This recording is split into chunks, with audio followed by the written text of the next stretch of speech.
결혼하고 한 달 만에 저는 깨달았습니다. 제 남편에게 저는 사랑하는 아내가 아니었어요. 관리해야 할 대상이었죠. 거실벽에 붙은 생활 일정표에는 제 모든 시간이 적혀 있었습니다. 아침 식사 시간, 청소 시간, 그리고 맨 아래 한 줄, 부부 시간, 월수금, 오후 9시, 사랑도 예약제가 되나요? 70대 남편은 매일 저를 3번씩 불렀고 달력에 체크 표시를 했습니다. 마치 할 일 목록처럼요. 이건 사랑일까요? 아니면 통제일까요? 제가 그 답을 알게 된 건 우연히 그의 전 부인이 어떻게 세상을 떠났는지 알게 되면서부터였습니다. 저는 이정숙입니다. 올해 65이죠. 남편이 세상을 떠난 지 10년이 넘었어요. 처음엔 정말 힘들었습니다. 하지만 시간이 지나면서 혼자 사는 것도 익숙해지더군요.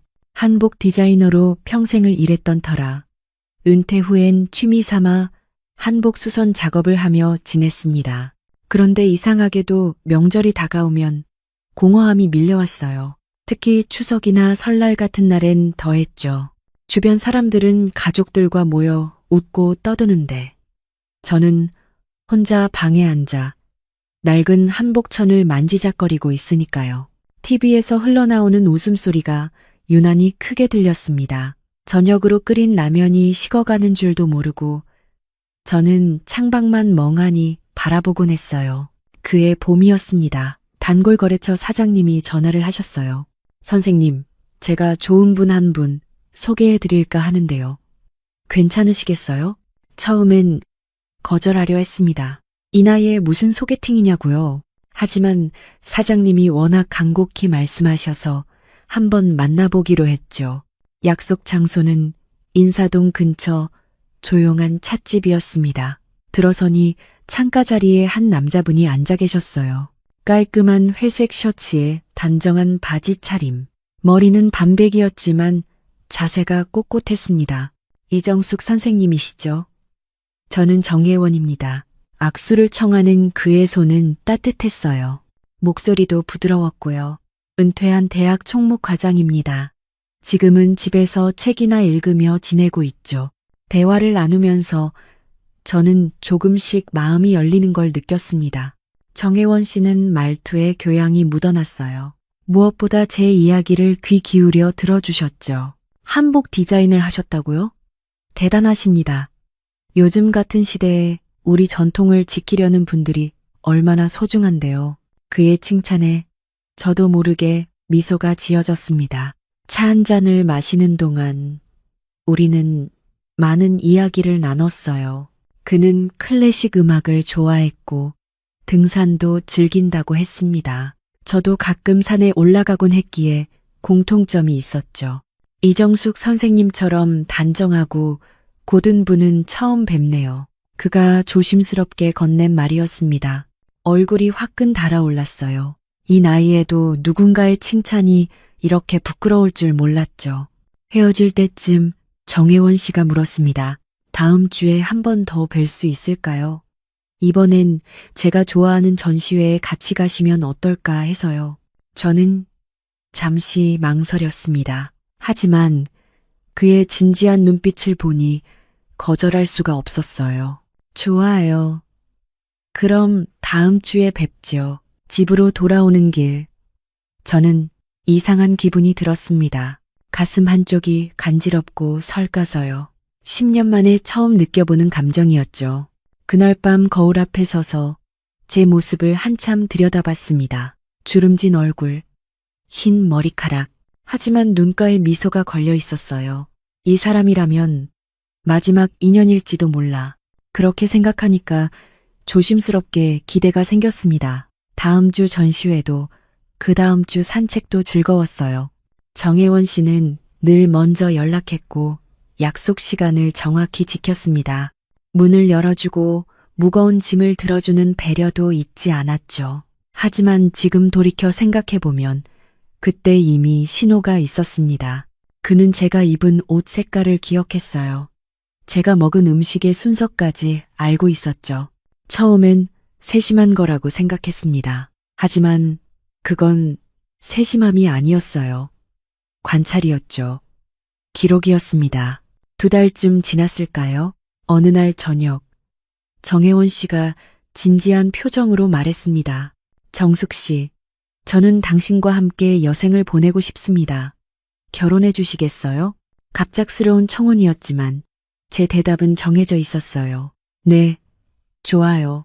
그의 손을 잡았을 때 10년간 잠들어 있던 제 마음이 다시 깨어나는 것 같았습니다.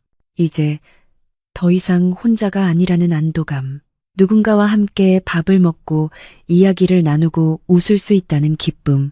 저는 그날 정말 행복했습니다. 하지만 그때의 저는 몰랐어요. 이 따뜻해 보이는 남자 뒤에 어떤 그림자가 숨어 있는지, 그리고 그 그림자가 제 삶을 얼마나 깊이 파고들지.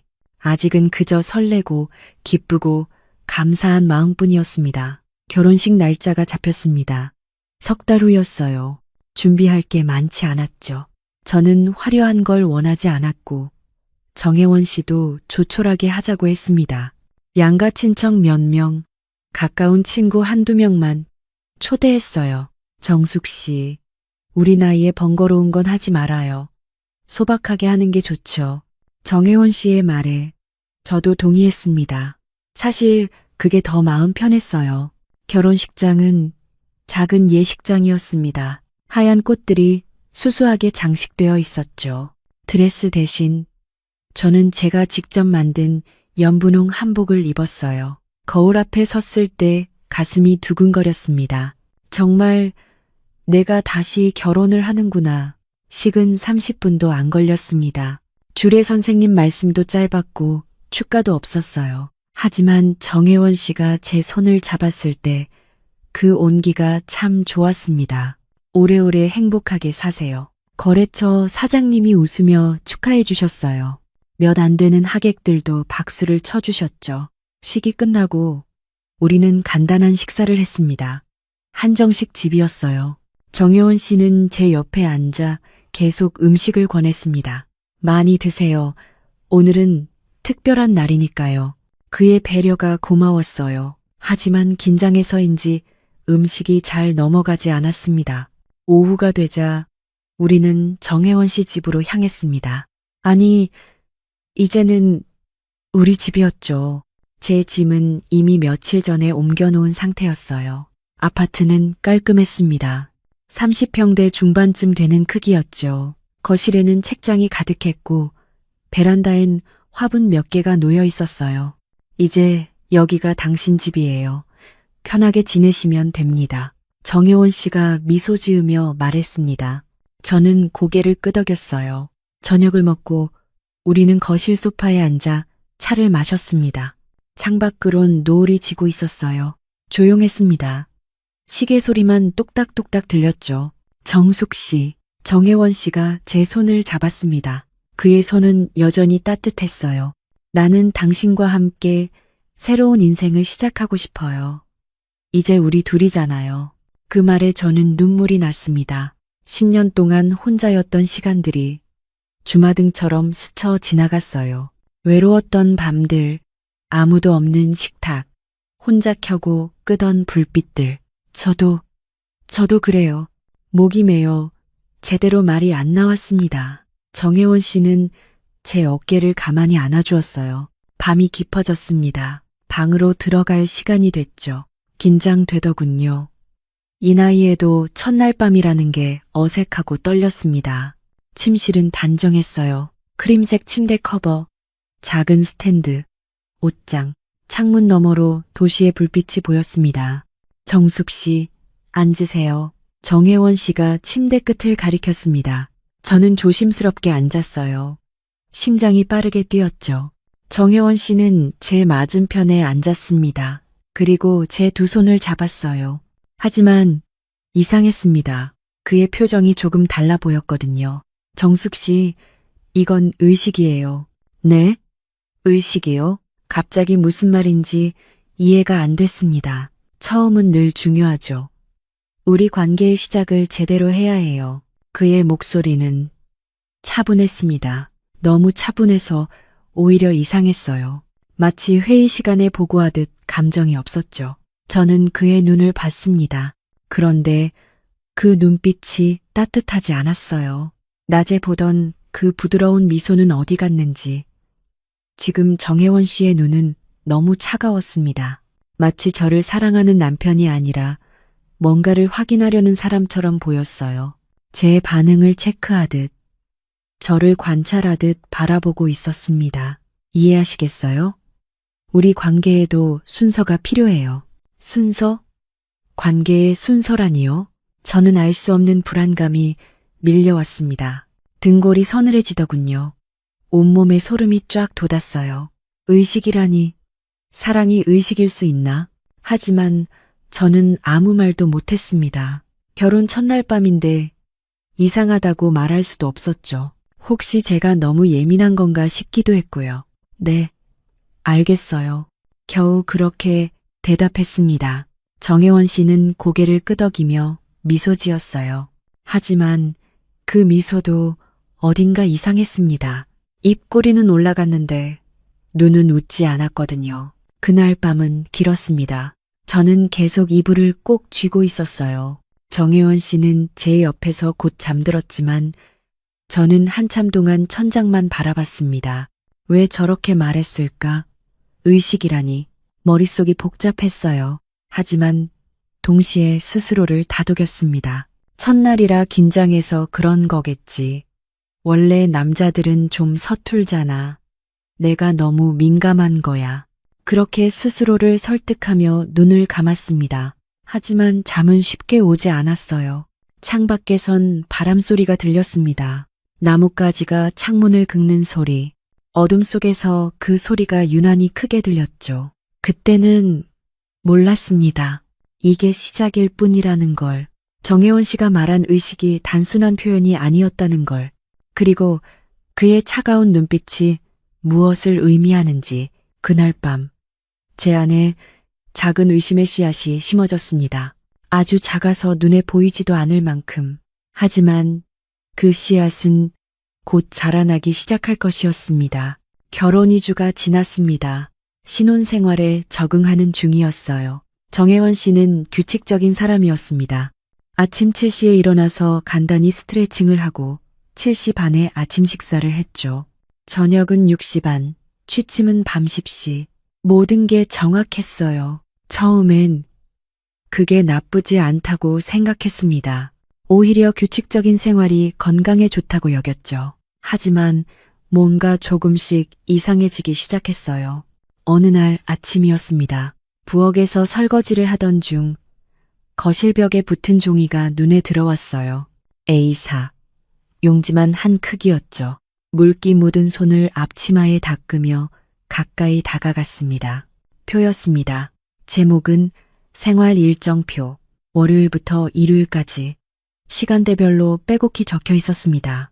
오전 7시 기상, 7시 반 아침 식사, 8시 설거지 및 정리, 9시부터 11시 청소 시간, 11시 반부터 12시 반 점심 준비 및 식사, 오후 1시부터 3시 빨래 및 다림질, 3시부터 5시 장보기 또는 개인 시간, 5시 반부터 7시 저녁 준비 및 식사, 줄줄이 이어지는 일정들. 그런데 제일 아래쪽에 적힌 항목이 저를 얼어붙게 만들었습니다. 부부 시간, 월수금 오후 9시. 저는 그 표를 한참 동안 바라봤습니다. 손에 든 행주에서 물이 뚝뚝 떨어지는 것도 모른 채요. 이게 뭐지? 심장이 빠르게 뛰기 시작했습니다. 그때 정혜원 씨가 방에서 나왔습니다. 아, 그거 보셨어요? 그는 태연하게 웃으며 다가왔어요. 이건 우리 생활의 질서를 지키기 위한 거예요. 체계적으로 살아야 편하잖아요. 저는 입이 떡 벌어졌습니다. 뭐라고 대답해야 할지 몰랐어요. 이걸 꼭 이렇게 정해야 해요? 조심스럽게 물었습니다. 정혜원 씨는 고개를 갸웃했어요. 당연하죠. 관계도 계획이 필요하잖아요. 아무렇게나 살면 혼란스러워져요. 그의 목소리는 차분했습니다. 마치 너무나 당연한 걸 설명하듯 말했죠. 정숙 씨, 우리 나이에 건강이 제일 중요해요. 규칙적인 생활이 답입니다. 말은 맞는 것 같았어요. 하지만 가슴 한쪽이 답답했습니다. 손가락으로 표를 가리키며 다시 물었습니다. 그런데 이 부부 시간이라는 건, 그거요? 정혜원 씨가 표를 쓱 보더니 고개를 끄덕였어요. 우리 관계를 위한 시간이죠. 일주일에 3번 정도가 적당해요. 너무 자주 해도 건강에 안 좋고 너무 안 해도 관계가 소원해지니까요. 그는 마치 운동 스케줄을 설명하듯 담담하게 말했습니다. 마치 헬스장 PT 일정을 짜듯이요. 저는 할 말을 잃었어요.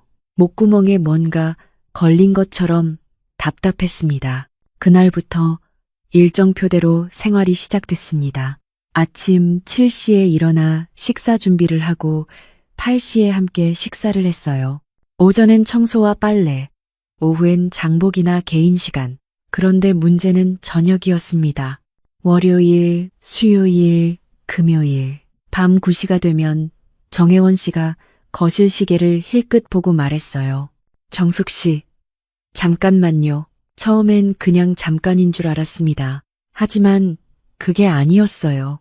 잠깐만요는 신호였죠. 정해진 시간이 됐다는. 그리고 끝나면 정혜원 씨는 책상으로 가서 달력에 작은 체크 표시를 했습니다. 연필로 또박또박 표시를 하더군요. 월요일 체크, 수요일 체크, 금요일 체크. 저는 그 모습을 보며 온몸에 소름이 돋았어요.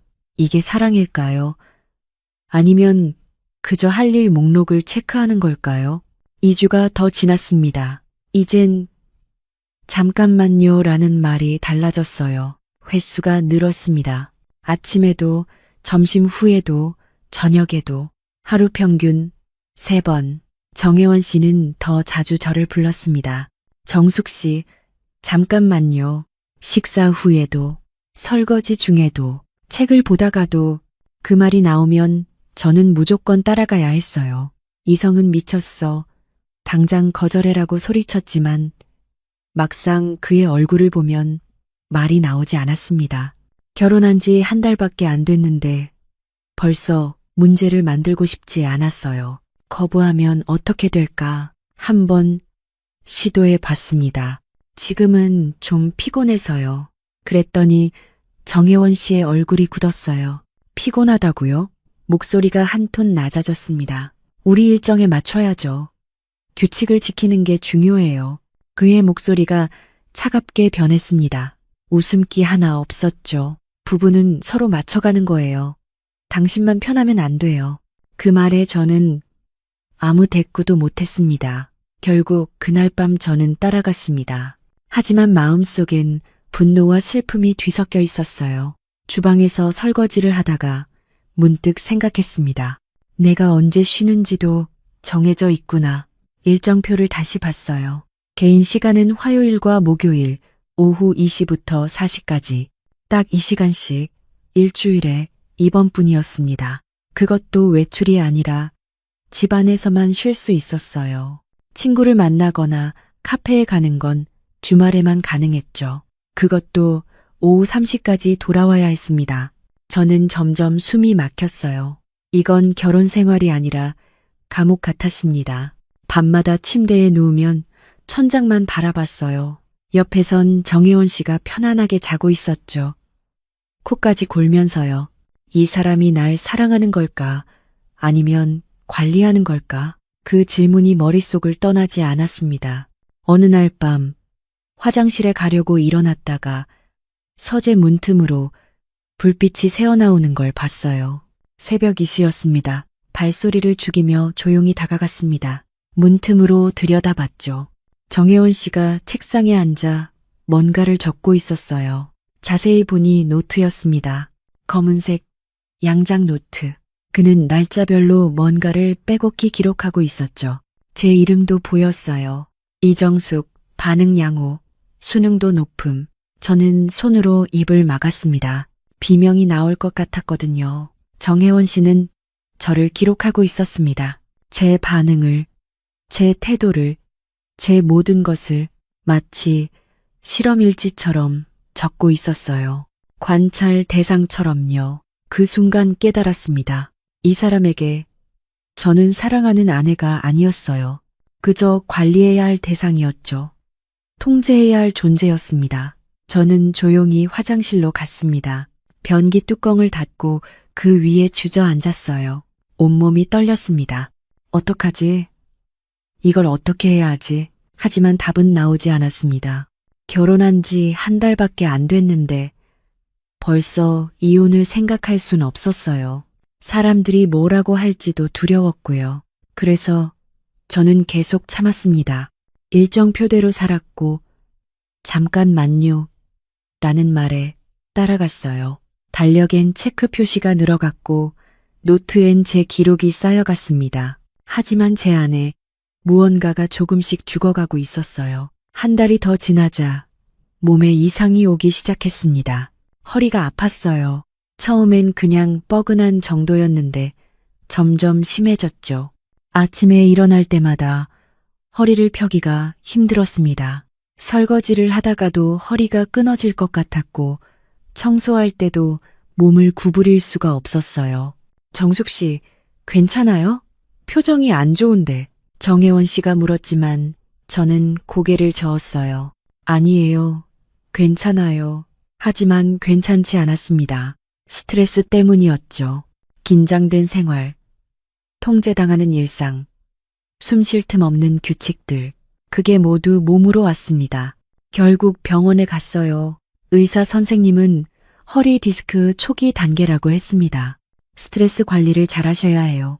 물리치료도 받으시고 푹 쉬는 게 좋겠습니다. 집에 돌아와 정혜원 씨에게 말했죠. 허리 치료를 받아야 한대요. 잠시 요양원에 입원하려고요.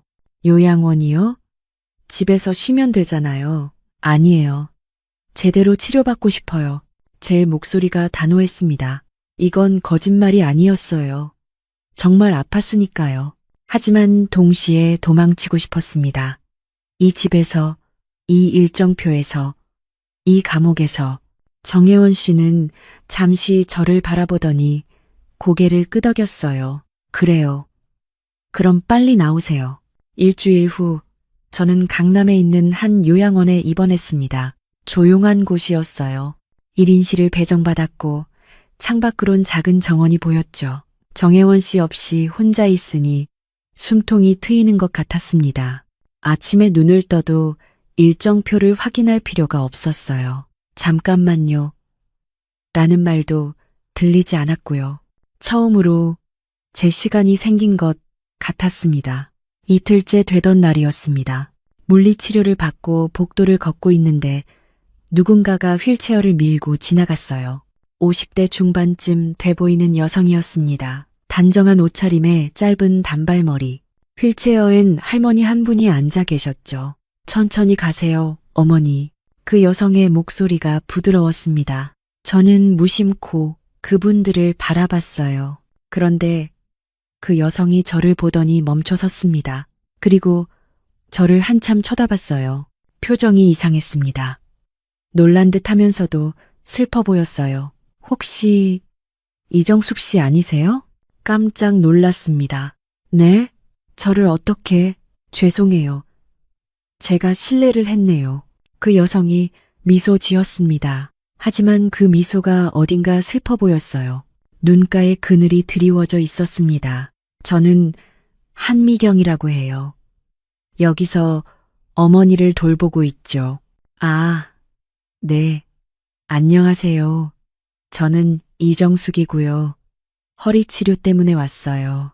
간단히 인사를 나눴습니다. 그런데 한미경 씨가 다시 말했어요. 남편분이 정혜원 씨죠? 저는 온몸이 얼어붙었습니다. 어떻게 제 남편 이름을 알죠? 어떻게 아세요? 제 목소리가 떨렸습니다. 한미경 씨는 잠시 망설이더니 조용히 말했어요. 그냥 알아요. 들은 적이 있어서요. 들었다고요? 어디서요? 지금은 말씀드리기 어려워요. 한미경 씨가 주위를 둘러봤습니다. 하지만 한 가지만 말씀드릴게요. 그녀가 제 손을 잡았습니다. 그 손이 차가웠어요. 떨리고 있었습니다. 조심하세요. 이정숙 씨. 그 사람은 한미경 씨가 말을 잇지 못했습니다. 그때 휠체어의 할머니가 뭔가 중얼거렸어요. 아, 어머니, 금방 갈게요. 한미경 씨는 황급히 휠체어를 밀고 갔습니다. 복도 끝으로 사라졌어요. 저는 그 자리에 멍하니 서 있었습니다. 그 사람을 어떻게 알지? 조심하라니 무슨 뜻이지? 머릿속이 복잡했습니다. 가슴이 두근거렸고 뭔가 불안한 예감이 들었어요. 손바닥에 식은땀이 맺혔습니다. 그날 밤 잠을 이룰 수가 없었습니다. 한미경 씨의 말이 계속 맴돌았죠. 조심하세요. 그 사람은 무엇을 조심하라는 걸까요? 정혜원 씨에 대해 뭘 알고 있는 걸까요? 천장을 바라보며 답없는 질문들만 떠올랐습니다. 다음 날 아침 일찍 일어나 복도를 서성였어요. 한미경 씨를 다시 만나고 싶었습니다. 더 자세한 이야기를 듣고 싶었죠. 하지만 복도에도 정원에도 식당에도 없었어요. 간호사에게 물었습니다. 혹시 한미경 씨 보셨어요? 휠체어 타신 어머니 모시는 분이요. 아, 그분이요? 어제 퇴원하셨어요. 어머니 상태가 좋아지셔서 집으로 가셨다고 하더라고요. 퇴원이요. 어제요. 네. 저녁에 급하게 나가셨어요. 저는 허탈했습니다. 왜 아무 말도 안 하고 가신 걸까요? 방으로 돌아와 침대에 앉았어요. 창밖을 멍하니 바라보고 있는데 문득 탁자 위에 뭔가 놓여 있는 게 보였습니다. 어제는 없었던 건데요. 흰 봉투였어요. 가까이 가서 봤더니 제 이름이 적혀 있었습니다. 이정숙 씨에게. 손이 떨렸습니다. 조심스럽게 봉투를 열었어요. 안에는 사진 한 장이 들어 있었습니다. 반으로 찢어진 사진이었죠. 흑백 사진이었어요. 젊은 시절의 정혜원 씨가 보였습니다. 30대 초반쯤 돼 보였죠. 그 옆에 한 여인이 서 있었어요. 한복을 입은 여성이었습니다. 미소 짓고 있었고 정혜원 씨 팔짱을 끼고 있었어요. 사진 가장자리가 찢어져 있었습니다. 누군가 일부러 찢은 것 같았어요. 사진 뒷면에는 작은 글씨로 뭔가 적혀 있었습니다. 1992년 5월 우리의 시작. 우리라니 정혜원 씨의 우리. 그럼 이 여자는 누구지? 전 부인일까? 하지만 정혜원 씨는 아내가 돌아가셨다고 했었어요. 병으로요. 왜 한미경 씨가 이 사진을 남긴 걸까요? 그리고 왜 찢어진 거지? 머릿속이 복잡했습니다. 요양원을 나왔습니다. 한미경 씨를 찾아야 했어요. 하지만 연락처도 주소도 몰랐습니다. 그때 문득 생각났습니다. 대학 동기 중에 변호사가 있었어요. 박도연 씨. 오랜만에 전화를 걸었습니다. 정수가. 오랜만이네. 잘 지냈어? 도연아. 미안한데 부탁 하나만 들어줄 수 있을까? 무슨 일인데? 저는 숨을 깊이 들이마시고 말했습니다. 사람 좀 찾아줄 수 있어? 한미경이라는 사람인데. 박도연 변호사는 친절하게 도와주었어요. 사흘 후 연락이 왔습니다. 정수가 그 사람 찾았어. 그런데 이상한 게 있어. 뭔데? 한미경이라는 이름으로 등록된 사람이 없어. 대신 김은이라는 사람의 동생이 한미경이라는 가명을 썼다더라. 김은이요? 응. 그 사람 남편이 정혜원이었어. 심장이 닿는 것 같았습니다. 전 부인이었구나. 한미경 씨는 전 부인의 동생이었던 거예요. 도연아, 그 김은희 씨에 대해 더 알 수 있을까? 만나자. 직접 얘기해 주는 게 나을 것 같아. 사무실에서 박도연 변호사를 만났습니다. 그녀는 서류 몇 장을 꺼내 보여주었어요. 정수가 이거 보고 충격받을 수도 있어. 괜찮겠어? 고개를 끄덕였습니다. 김은희 씨는 정혜원 씨와 20년 결혼 생활을 했어. 1992년에 결혼했고 2012년에 이혼했지. 이혼 사유가 뭐였어요? 박도연 변호사가 한숨을 쉬었습니다. 정신적 학대, 통제, 협박. 제 손이 떨렸습니다. 그리고 이건 병원 기록이야. 김은희 씨는 결혼 생활 중에 여러 번 정신과 치료를 받았어. 우울증, 불안장애, 외상 후 스트레스 장애. 서류를 넘기는 박도연 변호사의 손이 조심스러웠습니다. 그리고 이건 응급실 기록이야. 응급실이요? 골절, 타박상. 여러 번 실려갔어. 물론 정혜원 씨는 넘어졌다고 주장했지만 그가 때렸다는 거예요? 직접적인 증거는 없어. 하지만 정황상 박도연 변호사가 고개를 끄덕였어요. 그리고 마지막 서류야. 무엇이었나요? 사망 진단서. 김은희 씨는 3년 전에 스스로 생을 마감했어. 온몸이 얼어붙었습니다. 자살이라고요? 응. 이혼하고 1년 후였어. 심리적 고통을 견디지 못했던 것 같아. 눈앞이 하얘졌습니다. 정혜원 씨가 그분을 죽인 거네요. 직접 손을 대진 않았지만, 맞아. 그의 통제와 학대가 그분을 죽음으로 몰아간 거지. 저는 의자에 깊이 기대 앉았습니다. 숨이 제대로 쉬어지지 않았어요. 정수가, 너 지금 괜찮아? 박도연 변호사가 제 손을 잡았습니다. 저도 똑같아요. 저도 그렇게 살고 있어요. 뭐? 일정표, 통제, 기록, 다 똑같아요.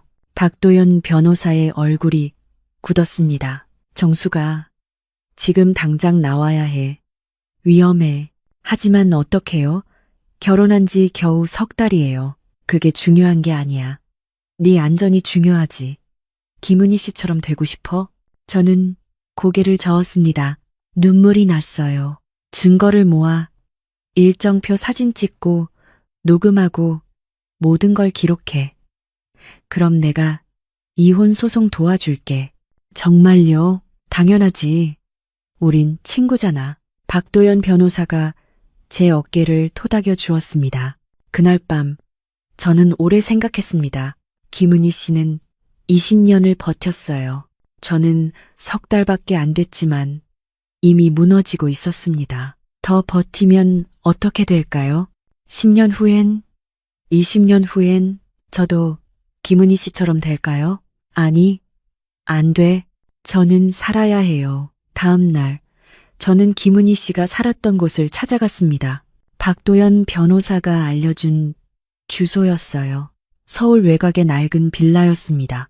3층 건물이었는데 페인트가 벗겨져 있었어요. 문을 두드렸습니다. 할머니 한 분이 나오셨어요. 누구세요? 안녕하세요. 저는 이정숙이라고 합니다. 혹시 이 집에 김은희 씨가 살았나요? 할머니의 얼굴이 어두워졌습니다. 은희 씨요? 그분 돌아가셨어요. 3년 전에. 알고 있어요. 혹시 그분에 대해 말씀해 주실 수 있나요? 할머니는 한숨을 쉬며 문을 열어주었습니다. 들어오세요. 비좁은 거실에 앉았습니다. 할머니가 차를 내오셨어요. 은희 씨는 참 좋은 사람이었어요. 조용하고 착했죠. 하지만 늘 슬퍼 보였어요. 왜 슬퍼 보였나요? 남편 때문이었죠. 정혜원이라는 사람. 그 사람이 은희 씨를 괴롭혔어요. 어떻게 괴롭혔는데요? 할머니가 눈을 감았습니다. 외출을 못하게 했어요. 친구도 만나지 못하게 하고 전화도 감시하고 심지어 장 보는 시간까지 정해놨더라고요. 제 심장이 빠르게 뛰었습니다. 그리고 밤마다 싸우는 소리가 들렸어요. 은희 씨가 우는 소리, 뭔가 깨지는 소리. 때렸나요? 할머니가 고개를 끄덕였습니다. 한 번은 은희 씨가 계단에서 넘어졌다며 병원에 실려간 적이 있어요. 하지만 넘어진 게 아니었죠. 밀린 거예요. 눈물이 났습니다. 김은희 씨는 저였어요. 다른 시간, 다른 장소에 있었을 뿐. 결국 이혼했어요. 하지만 너무 늦었죠. 은희 씨는 이미 많이 망가져 있었어요. 할머니의 목소리가 떨렸습니다. 그리고 1년 후 은희 씨는 스스로 목숨을 끊었어요. 여기, 이 집에서요. 저는 숨이 막혔습니다. 이 집에서요? 네. 그 방에서요. 할머니가 안쪽 방을 가리켰습니다. 저는 일어나 그 방 앞에 섰습니다. 문을 열진 않았어요. 하지만 문 너머에서 김은희 씨의 고통이 느껴지는 것 같았습니다. 20년간의 통제, 학대, 그리고 절망. 저는 할머니께 인사하고 집을 나왔습니다. 밖에 나오니 햇빛이 눈부셨어요. 하지만 마음은 어두웠습니다. 김은희 씨는 20년을 견뎠지만 결국 이겼습니다. 저는 석 달밖에 안 됐지만 이미 같은 길을 걷고 있었어요. 하지만 저는 달라야 해요. 저는 살아남아야 합니다. 김은희 씨가 못했던 것을 제가 해야 해요. 그날 저녁, 저는 정혜원 씨가 다니던 대학을 찾아갔습니다. 혹시 더 많은 정보가 있을까 싶어서요. 총무과에 들어가 조심스럽게 물었습니다. 안녕하세요. 정혜원 씨에 대해 여쭤보려고요. 직원이 고개를 갸웃했습니다. 정혜원 전 과장님이요. 무슨 일이신데요? 개인적인 일이에요. 혹시 그분 근무 기록이나 그런 게 있나요? 그건 개인정보라서요. 저는 한숨을 쉬었습니다. 하지만 직원이 목소리를 낮추며 말했습니다. 근데 솔직히 말씀드리면 그분 평판이 좋지 않았어요. 네, 직원들 사이에서요. 너무 통제적이고 까다로웠거든요. 특히 여직원들한테. 어떻게요? 업무 하나하나 체크하고 점심시간도 감시하고 심지어 화장실 가는 시간까지 기록했다는 소문이 있었어요. 저는 온몸에 소름이 돋았습니다. 직장에서도 그랬구나. 집에서만 그런 게 아니었어요. 정혜원 씨는 모든 사람을, 모든 것을 통제하려 했던 거예요. 대학을 나왔습니다. 모든 퍼즐 조각이 맞춰지고 있었어요. 정혜원 씨는 통제광이었습니다. 첫 번째 아내를 죽음으로 몰아갔고 이제 저를 같은 방식으로 통제하려 하고 있었어요. 하지만 저는 김은희 씨가 아니에요. 저는 싸울 거예요. 집으로 돌아가는 길, 휴대폰이 울렸습니다. 박도연 변호사였어요. 정수가, 한미경 씨, 연락처 찾았어. 통화할래? 네, 주세요. 번호를 받아 적었습니다. 손이 떨렸지만 전화를 걸었어요. 여보세요? 한미경 씨 목소리였습니다. 한미경 씨, 저 이정숙이에요. 긴 침묵이 흘렀습니다. 그리고 한미경 씨가 조용히 말했습니다. 알았어요. 사진 받으셨죠? 네. 왜 주신 거예요? 언니를 구하지 못했어요. 하지만 당신은 구하고 싶었어요. 저는 눈물이 났습니다. 언니가, 김은희 씨가 정혜원 씨 때문에 돌아가신 거예요? 한미경 씨가 울먹였습니다. 네, 20년 동안 지옥 같은 결혼 생활을 했어요. 매일 통제당하고 감시당하고 때로는 맞기도 했어요. 이혼하고도 트라우마에서 벗어나지 못했죠. 그리고 1년 후, 네, 언니는 더 이상 버틸 수 없었어요. 저는 주저앉고 싶었습니다. 한미경 씨, 도와주세요. 어떻게 해야 해요? 증거를 모으세요. 최대한 많이요. 그리고 절대 혼자 싸우지 마세요.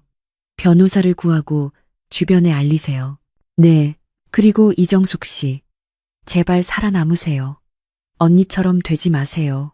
전화를 끊었습니다. 저는 한참 동안 그 자리에 서 있었어요. 김은희 씨의 20년, 제 석 달. 하지만 고통은 똑같았습니다. 이제 저는 결심했어요. 싸울 거예요. 증거를 모으고 법적으로 대응하고 이 지옥에서 빠져나올 거예요.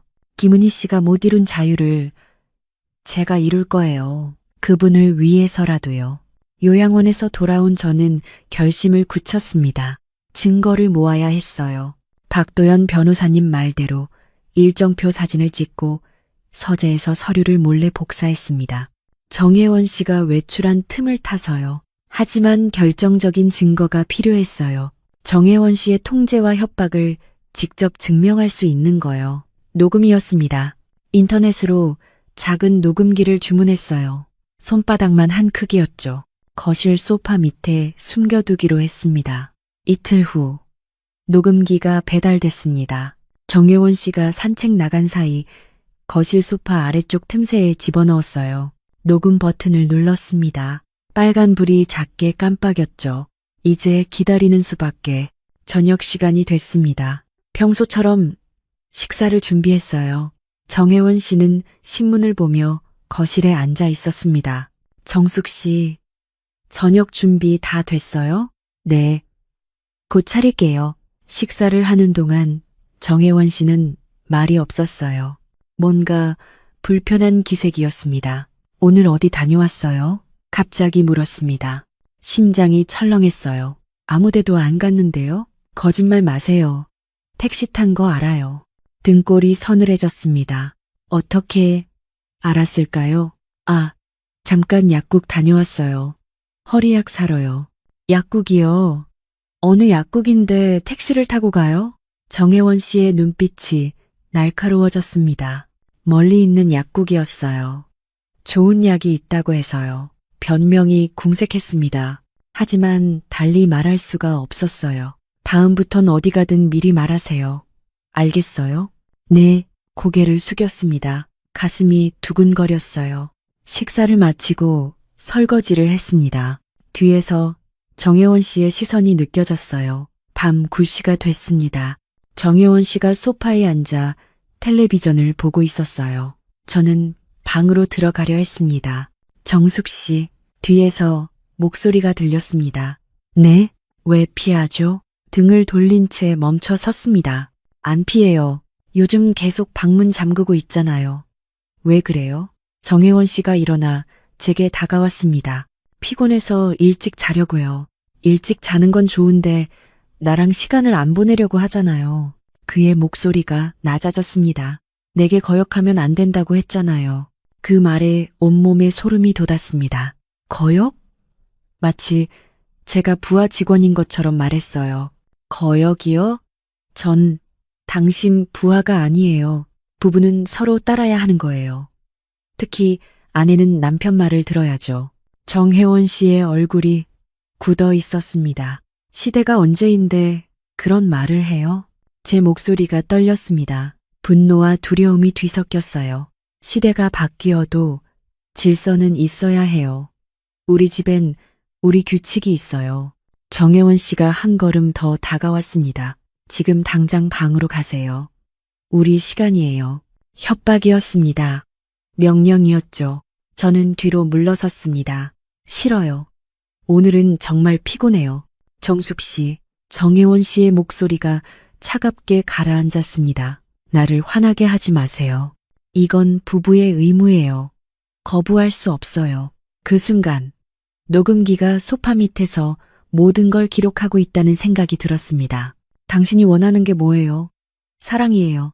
아니면 통제예요? 제 목소리가 떨렸지만 똑똑히 말했습니다. 정혜원 씨가 저를 빤히 바라봤습니다.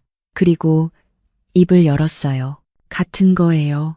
네, 사랑과 통제는 같은 거예요. 사랑은 통제 속에서 완성되는 거니까. 정혜원 씨의 말에 저는 할 말을 잃었습니다. 이 사람은 정말 미쳤어요. 사랑과 통제를 구분하지 못했습니다. 그날 밤 저는 방으로 도망쳤습니다. 문을 잠그고 침대에 주저앉았어요. 밖에서 정혜원 씨가 문을 두드렸습니다. 정숙 씨, 문 열어요. 하지만 저는 대답하지 않았습니다. 1시간쯤 지났을까요? 밖이 조용해졌어요. 다음 날 아침 일찍 정혜원 씨가 출근 준비를 했습니다. 요즘 가끔 대학 총동창회 모임에 나간다고 했었죠. 저녁에 올게요. 집에 있어요. 차갑게 말하고 나갔습니다. 문이 쾅 닫혔어요. 문이 닫히자마자 저는 재빨리 거실로 갔습니다. 소파 밑에서 녹음기를 꺼냈어요. 재생 버튼을 눌렀습니다. 정혜원 씨의 목소리가 선명하게 들렸습니다. 내게 거역하면 안 된다고 했잖아요. 이건 부부의 의무예요. 거부할 수 없어요. 사랑은 통제 속에서 완성되는 거니까. 모두 녹음돼 있었습니다. 완벽한 증거였어요. 저는 녹음기와 복사한 서류, 사진을 가방에 넣었습니다. 그리고 박도연 변호사님께 전화했어요. 변호사님, 증거 다 모았어요. 잘했어요. 지금 바로 오세요. 사무실로 향했습니다. 변호사님께 녹음 파일과 모든 서류를 전했어요. 이걸로 끝낼 수 있겠죠. 제 목소리가 떨렸습니다. 박도연 변호사님은 서류를 꼼꼼히 보셨습니다. 녹음도 들으셨죠? 충분해요. 이혼 소송 들어갈 수 있어요. 정신적 학대, 통제, 협박, 모두 입증 가능합니다. 감사합니다. 변호사님, 정숙 씨, 이제 마지막 단계예요. 집에 가서 당당하게 맞서세요. 더 이상 피하지 마세요. 고개를 끄덕였습니다. 집으로 돌아왔어요. 저녁 시간이 다가오고 있었습니다. 짐을 정리하다가 서랍을 뒤지던 중 낯선 립스틱을 발견했어요. 제 거였다면 기억할 텐데 처음 보는 색깔이었습니다. 선명한 빨간색. 저는 절대 이런 색을 안 써요. 이게 뭐지? 립스틱을 들고 거실로 나왔습니다. 정혜원 씨가 막 들어오고 있었어요. 다녀왔어요. 평소처럼 인사했습니다. 하지만 저는 식탁에 립스틱을 탁 올려놓았어요. 이건 뭐예요? 정혜원 씨의 얼굴이 굳었습니다. 뭔데요? 이건 당신이 데려온 여자 거예요. 제 목소리가 차갑게 나왔습니다. 정혜원 씨는 잠시 망설이더니 말했어요. 그건 일이야. 단순한 위로였다고. 위로요? 그게 당신의 사랑이에요? 정숙 씨, 오해하지 마요. 그냥 총동창회에서 만난 사람이에요. 오해가 아니에요. 저는 한 걸음 다가갔습니다. 당신 전 부인도 이렇게 당했겠죠. 통제당하고, 감시당하고, 배신당하고. 정혜원 씨의 얼굴이 일그러졌습니다. 전 부인 얘기는 하지 말라고 했잖아요. 목소리가 커졌습니다. 왜요? 당신이 죽인 거나 마찬가지잖아요. 내가 죽였다고? 말 조심해요. 정혜원 씨가 소리쳤습니다. 당신 통제 때문에 돌아가신 거예요. 이제 나도 알아요. 모든 걸 다요. 당신이 뭘 안다는 거예요? 병원 기록, 이혼 서류, 재산 문제, 다 알아요. 그리고 녹음도 했어요. 당신이 날 협박한 거요. 정혜원 씨의 얼굴이 창백해졌습니다. 녹음이라고? 네. 증거 다 모았어요. 이제 끝이에요. 저는 침착하게 말했습니다. 더 이상 두렵지 않았어요. 이혼할 거예요. 변호사도 선임했어요. 정혜원 씨는 한참 동안 저를 바라봤습니다. 그리고 웃었어요. 차가운 웃음이었죠. 좋아요. 마음대로 하세요. 가방을 들고 현관으로 향했습니다. 하지만 후회할 거예요. 나 없이 살 수 있을 것 같아요? 문을 열며 마지막으로 말했습니다. 혼자 사는 게 당신이랑 사는 것보다 100배 나아요. 문이 쾅 닫혔습니다. 정혜원 씨가 나갔어요. 저는 그 자리에 주저앉았습니다. 온몸이 떨렸지만 동시에 후련했어요. 드디어 끝이 보였습니다. 이혼 소송은 생각보다 빨리 진행됐습니다. 박도연 변호사님이 모든 증거를 법원에 제출했어요.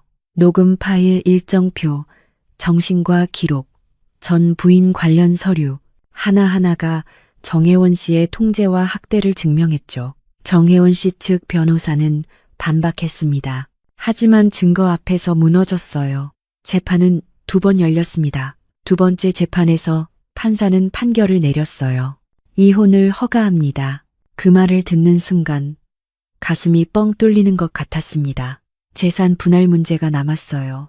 변호사님은 정혜원 씨가 가진 재산 중 일부를 청구하자고 했습니다. 하지만 저는 거절했어요. 필요 없어요. 제 돈만 지키면 돼요. 정숙 씨, 당신 권리예요. 받으셔야죠. 아니에요. 그 사람 돈 한 푼도 받고 싶지 않아요. 그 돈엔 김은희 씨의 피눈물이 섞여 있잖아요. 박도연 변호사님은 한참 저를 바라보시더니 고개를 끄덕이셨습니다. 알겠어요. 당신 뜻대로 하죠. 한 달 후 모든 게 정리됐습니다. 이혼 확정 판결문을 받았어요. 그날 법원 계단에 앉아 하늘을 봤습니다. 구름이 천천히 흘러가고 있었어요. 자유였습니다. 드디어 자유를 되찾은 거였죠. 하지만 서울엔 더 이상 있고 싶지 않았습니다. 정혜원 씨와 보냈던 시간들이 곳곳에 남아 있었거든요. 새로운 곳에서 다시 시작하고 싶었어요. 강원도 평창을 선택했습니다. 예전에 한복 전시회 때문에 방문했던 곳이었죠. 공기가 맑고 조용했던 게 기억났어요. 작은 한옥이 하나 나왔습니다. 방 2개에 마당이 있는 집이었죠. 짐을 쌌어요. 많지 않았습니다. 옷 몇 벌, 재봉도구, 한복천 몇 필. 그게 전부였죠. 서울을 떠나는 날, 박도연 변호사님이 배웅 나오셨습니다. 잘 가요, 정숙 씨. 가끔 연락해요. 네, 변호사님. 정말 감사했어요. 고생 많았어요. 이제 행복하게 사세요. 포옹을 나눴습니다. 평창에 도착했습니다. 공기부터 달랐어요. 차갑고 깨끗했죠. 한옥집은 오래됐지만 단정했습니다. 마당엔 작은 나무 한 그루가 서 있었어요. 한쪽 방을 작업실로 만들었습니다. 낡은 재봉틀을 꺼내 놓았어요.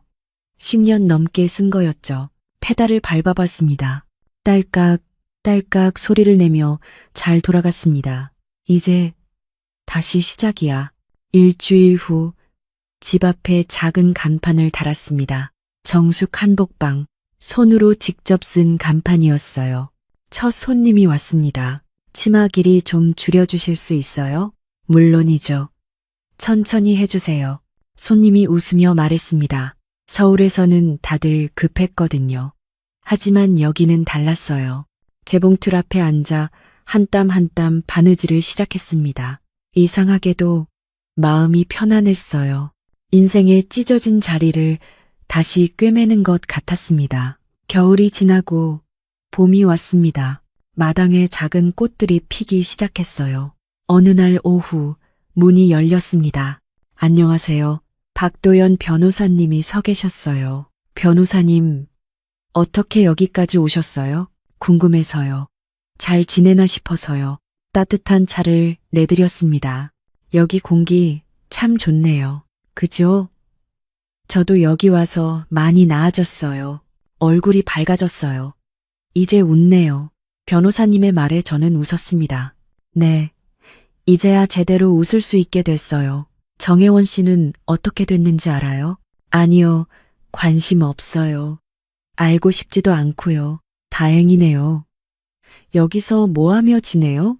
한복 수선하고 가끔 새 한복도 만들어요. 손님이 많진 않지만 먹고 살만해요. 그거면 됐죠. 돈보다 마음이 편한 게 중요하니까요. 맞아요. 이제야 알았어요. 진짜 중요한 게 뭔지요. 해가 지기 시작했습니다. 변호사님이 일어나셨어요. 정숙 씨, 당신 정말 잘했어요. 그때 용기 낸 거요. 감사해요, 변호사님. 변호사님 덕분이에요. 아니에요. 당신 힘이었어요. 변호사님이 손을 흔들며 떠나셨습니다. 저는 마당에 서서 하늘을 봤어요. 별들이 하나둘 나타나고 있었습니다. 작업실로 돌아가 재봉틀 앞에 앉았어요. 반쯤 완성된 한복 저고리가 놓여 있었죠. 바늘을 들고 다시 바느질을 시작했습니다. 한 땀 한 땀, 천천히 정성스럽게. 이번엔 진짜 제 인생을 제 손으로 바느질하고 있었어요.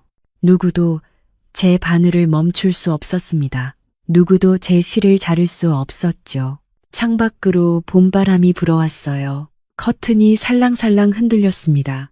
저는 미소 지으며 바느질을 이어갔습니다.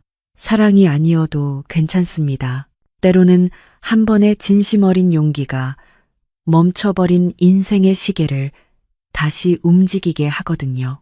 여러분의 새벽도 분명히 올 겁니다. 그러니 포기하지 마세요. 당신의 바늘은 당신만이 움직일 수 있으니까요.